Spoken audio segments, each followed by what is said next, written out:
જય હરસિદ્ધિમાં, જય શિકોતેરમાં. તમે સામે જોવો છો ત્યાંની સામે હરસિદ્ધિમાનું મંદિર આવે છે.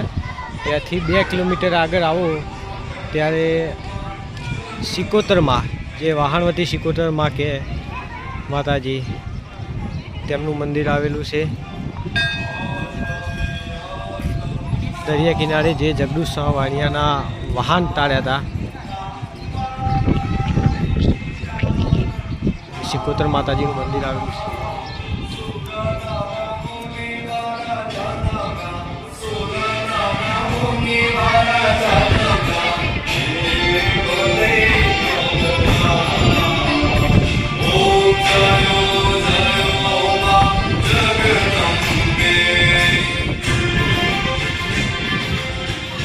મંદિરની પાછળની સાઈડ દરિયો આવેલો છે.